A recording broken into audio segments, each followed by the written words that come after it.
जब यीशु मसीह यहां पे कहते हैं 37-37 पद में, तुम्हारी बात हां की हां और ना की ना हो। अरे भैया, हां की बात हां की हां, ना की ना, ये होगा कैसे भैया? जब दिल सड़ा है, जब मन सड़ा है, जब हृदय खराब है, जब हमारी प्रवृत्ति बेकार है।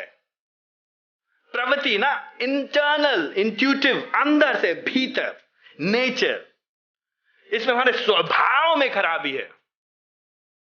तो हम कैसे हां की हां करेंगे भाई? नहीं कर सकते हम हां की हां। ये बड़ी ही द ग्रेट आयरनी, ये बड़ा ही विडंबना की बात है, बड़ी विडंबना की बात है।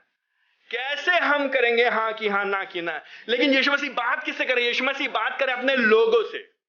यीशु मसीह बात करे उनसे जो उसके राज में, उसके शिष्यों से। तो जो उसके राज में है, जो लोग उसके, जो उसके शिष्य, अगर आप यीशु मसीह के शिष्य हैं, अगर आप यीशु मसीह की जन, अगर आप यीशु मसीह के चेले हैं, अगर आपके अंदर पवित्र आत्मा है, अगर आपके पापों को प्रभु जी ने क्षमा किया है, अगर आपने पवित्र आत्मा की सहायता से आपको नया हृदय मिल गया है, अगर आपका नया जन्म हो गया है, अगर प्रभु जी ने, आप जो मरे हुए थे, हम और आप जो पापों में मरे हुए थे, हम जो नाश होते, बर्बाद होते, नरक की ओर जा रहे थे, हमारे पर परमेश्वर पिता का क्रोध बना था, हम निश्चित बर्बाद हो जाते हैं अनंत काल के लिए।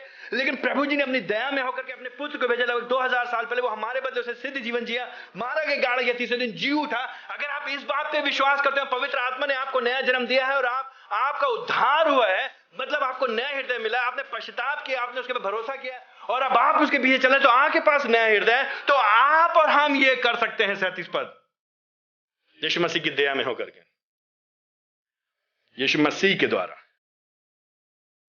संसार नहीं कर सकता है, ये संसार नहीं कर सकता है, केवल मसीह ही लोग कर सकते हैं। इसलिए हमें जरूरत नहीं है, आवश्यकता नहीं है शपथों की, क्योंकि हमें एक नया हृदय मिला। इसीलिए यीशु मसीह कहते हैं कोई जरूरत नहीं भाई तुमको कुछ और बोलने की, इससे और अधिक क्या शब्द, क्यों शब्दों को बर्बाद करोगे तुम? क्यों समय बर्बाद करोगे तुम? भाई कितना भरोसा दिलाओगे लोगों को तुम?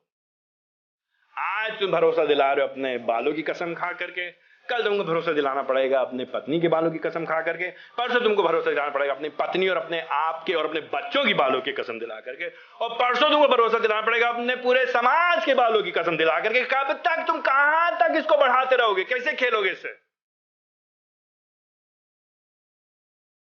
तुम्हारे बातों में दम होना चाहिए, तुम्हारी बात हां की हां, ना की ना होना चाहिए। आई मीन प्रभु का वचन अद्भुत ना, दर्पण के समान ही नहीं है, लाइक अ मिरर।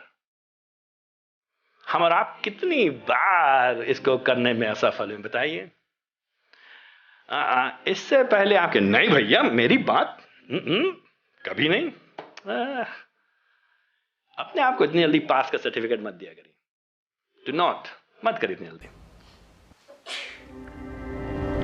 अच्छा, जब यहां पे यीशु मसीह बात कर रहे हैं कि तुम कोई शपथ नहीं खा सकते हो, तो एक बात मैं बोलना चाहता हूं कि ये लिटरलिस्टिक नहीं है।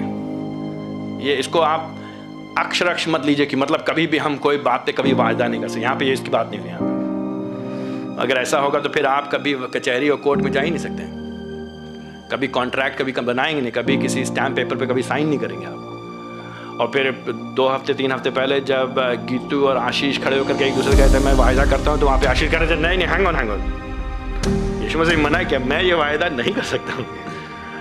आई मीन दिस इज, ये इसका ये अर्थ नहीं है।